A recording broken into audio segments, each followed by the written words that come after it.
UK Prime Minister Boris Johnson addressing the House of Commons. Pressure and supporting Ukraine with finance, with weapons and with humanitarian assistance. Today, the Disasters and Emergency Committee is launching its Ukraine appeal. And every pound donated by the British people will be matched by the government, starting with £20 million. Mr. Speaker, this morning I had meetings with ministerial colleagues and others. In addition to my duties in this House, I shall have further such meetings later today. Reb Stewart. Men, women, children, terrorised, murdered and maimed. Indiscriminate munitions unleashed on civilian populations with a total disregard both for international law and human life. Can my right honourable friend assure the House that we will accelerate the transfer of military supplies to the Ukrainians and maintain this country's proud record of support for refugees fleeing war? I thank my right honourable friend, and I hope I can say that I speak for the whole House when I spoke to President Volodymyr Zelensky this morning, and I told him, Mr. Speaker, that we would indeed do everything we can to accelerate our transfer of the shipments that he described, of the weapons that he describes. And the UK, as the House knows, was the first European country to send such defensive weaponry. And we are certainly determined to do everything we can to help Ukrainians fleeing the theatre of conflict. We now come to the Leader of the Opposition, the Right Honourable Keir Starmer. Thank you, Mr. Speaker. I'm very glad the Ambassador is here so he can hear me repeat what I've said to him privately on a number of occasions, and that is that this House and this country stand united in our support for the Ukrainian people in the face of Russian aggression. And we're all appalled by the shocking footage that's emerged over the last few days. We must stand up to Putin and those who prop up his regime. Mr. Speaker, Roman Abramovich is the owner of Chelsea Football Club and various other high-value assets in the United Kingdom. He's a person of interest to the Home Office because of his links to the Russian state and his public association with corrupt activity and practices. Last week, the Prime Minister said that Abramovich is facing sanctions. He later corrected the record to say that he isn't. Well, why on earth isn't he? Mr. Speaker, it's not appropriate for me to comment on individual cases at this stage.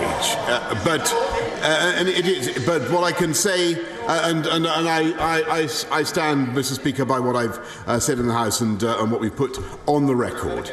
But be in no doubt that the actions that we've already taken, that this House has already taken, are having an effect in Moscow. And by exposing the ownership of properties of companies in the way that we are, by sanctioning 275 individuals, already a further 100 last week, the impact is being felt. And what we will publish in addition, Mr. Speaker, is a full list of all those associated with the Putin regime. Of course, we have already announced sanctions on Putin and Lavrov themselves. I can tell the House that they will have heard what the President of the United States had to say last night. The vice is tightening on the Putin regime, and it will continue to tighten.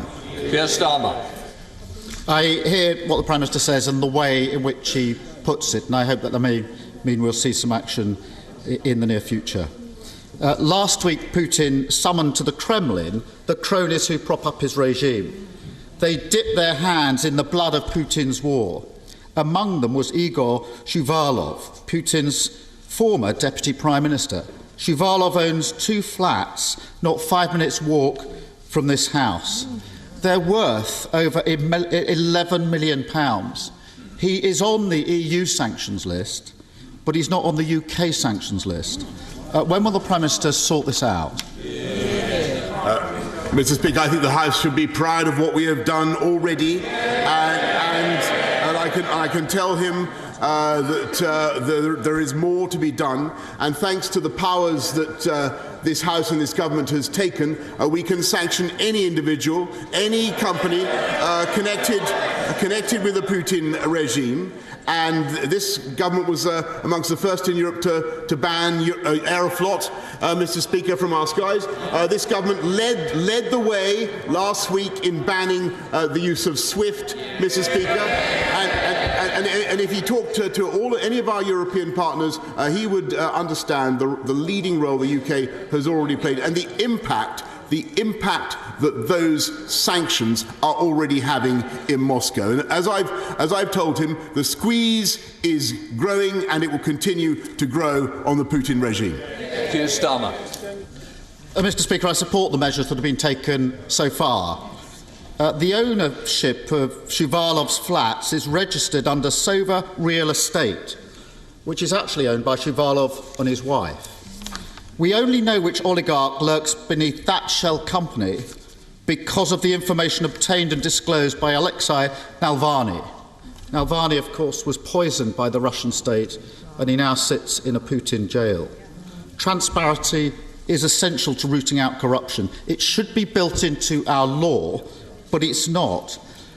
And I'm ashamed that we only know about Shuvalov's Westminster flats because a dissident risked his life.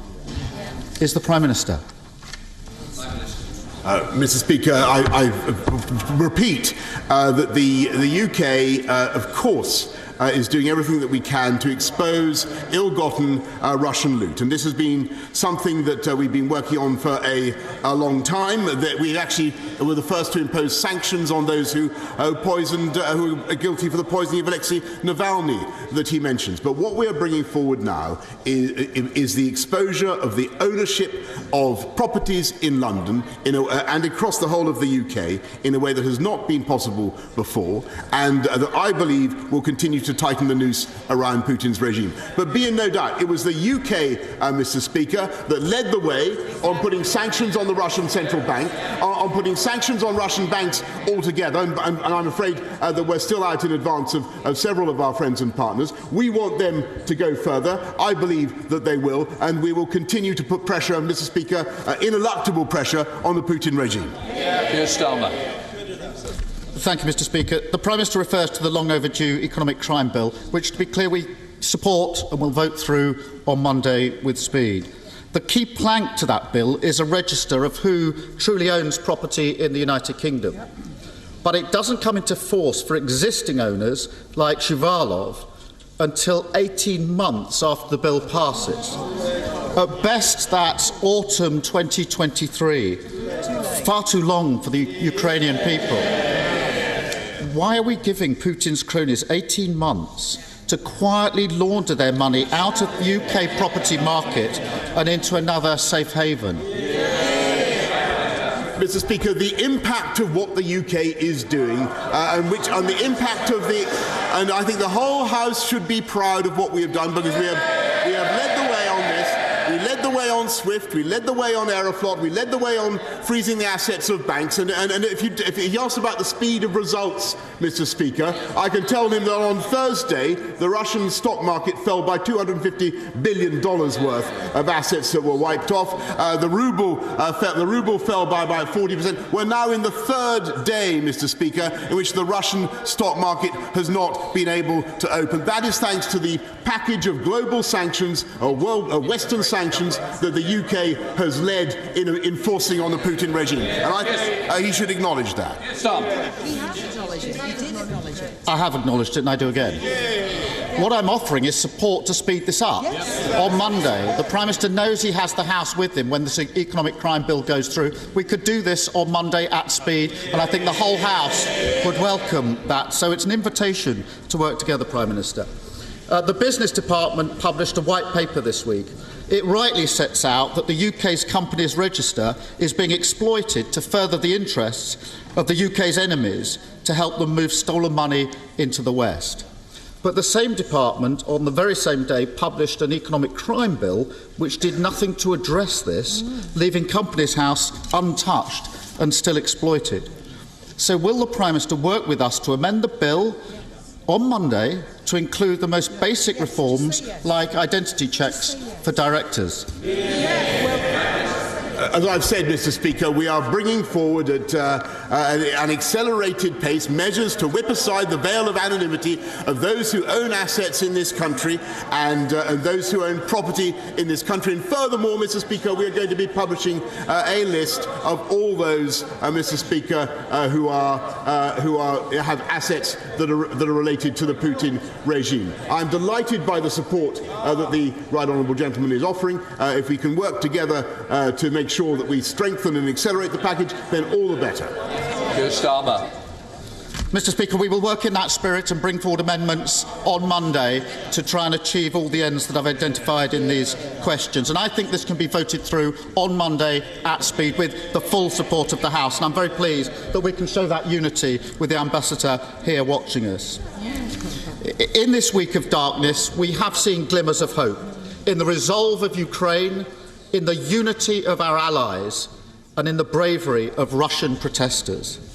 They remind us that the Russian people are not our enemy.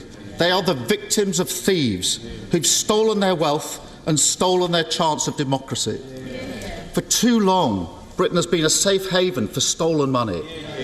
Putin thinks that we're too corrupted to do the right thing and put an end to it. Does the Prime Minister agree that this House and this country stands united in our support for Ukraine? We were listening in to the UK Prime Minister Boris Johnson taking questions on the sanctions that have been announced by the UK, on further measures that could be in the offing against Russia ever since it invaded Ukraine. The Prime Minister there reiterating the country's support to Ukraine, but at the same time, when asked about the failure on part of the UK to sanction particular Russian oligarchs, there was no concrete response from the leader. WION now available in your country. Download the app now. Get all the news on the move.